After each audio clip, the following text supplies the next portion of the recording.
Alright, welcome to a quick review of the Razer Basilisk Essential, which is one of the pulls I put out. Why? This was like the most boring mouse that I put on the pull, and yet everyone's like, that's a Model D wireless, I have to wait till that actually releases stuff. After using it for a few hours, there are some things I really disliked about it. There's some things I really liked about it. So let's get into that. So clicks. I'm not too much pure picture. Left kind of sounds a bit rattly.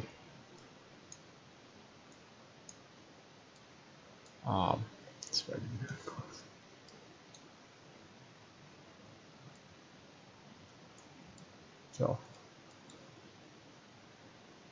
tiny bit of pre and post. Actually, some of the better clicks see Razer do, except to right click. Oh my god, it feels horrible.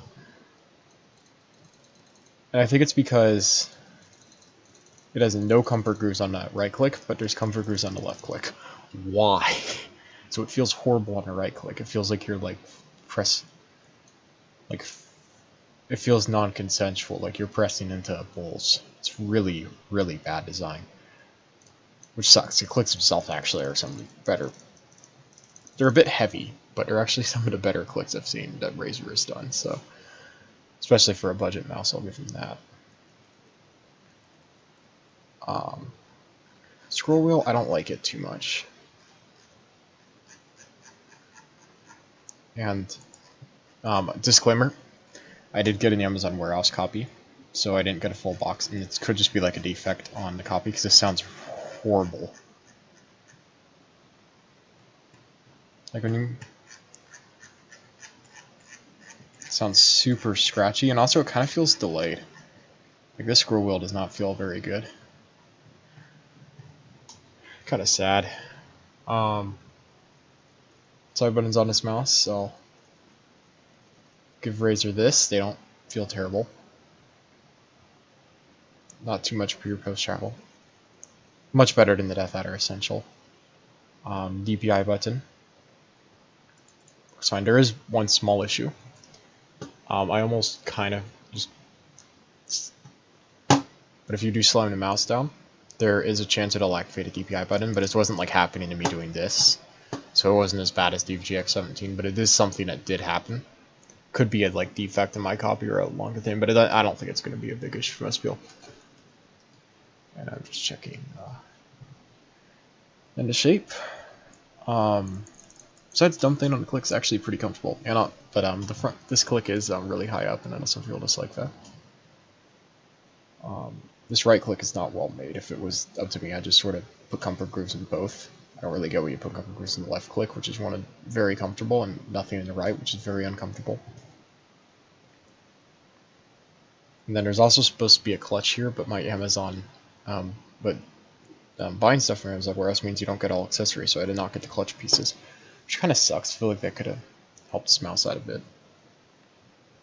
Sensor-wise, I didn't really test it, to be honest, but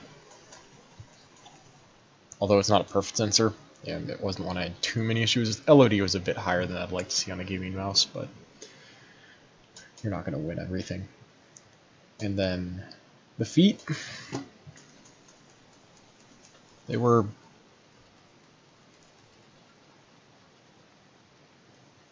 okay.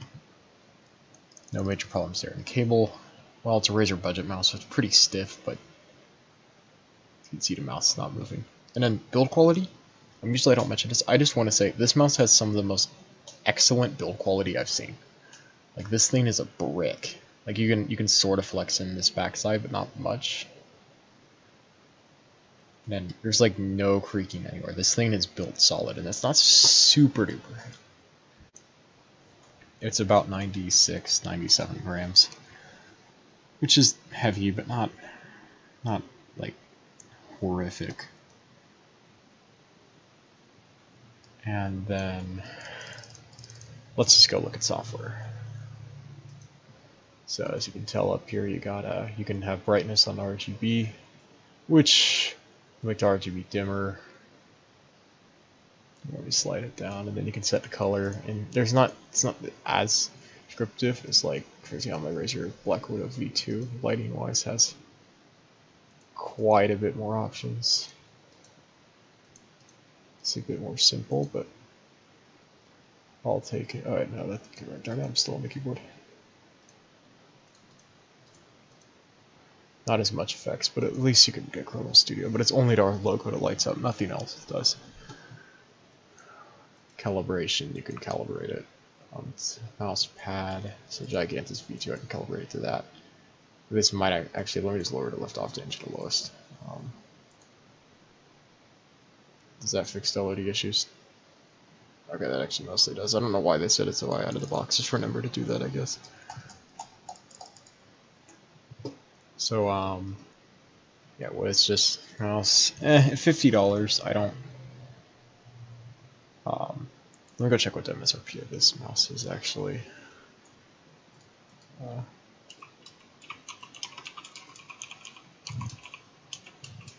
Sorry. $49.99. See, if you can get us for $30, I don't really suggest it for that because the hyperspeed is only a couple more dollars than that. It's a lot better. At least if you get it on Warehouse. And this brand new, but for $50, I feel like if we're gonna compare MSRP wise, this isn't as good as the G203. And it just get like you're just better off getting the hyperspeed. I don't really understand why you'd buy this. The Basilisk Essential. It's not as bad as a mouse as I thought it would be.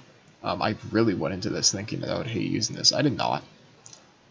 And I do see why Razer released Basilisk V2 with the improved shape. Like, this isn't a bad mouse. Certainly going to be a good mouse for people with larger hands on a bit of a budget who don't want to buy the G502 for some reason, which can do everything this can. I don't know. It's just, it's not really. It doesn't really seem all that competitive anymore. But the mouse within itself is not terrible. There was nothing I think it got abysmally wrong except for this right click. God, and also it sounds really like bindy. These clicks are not amazing, but they're better than some Razer mice I've tried.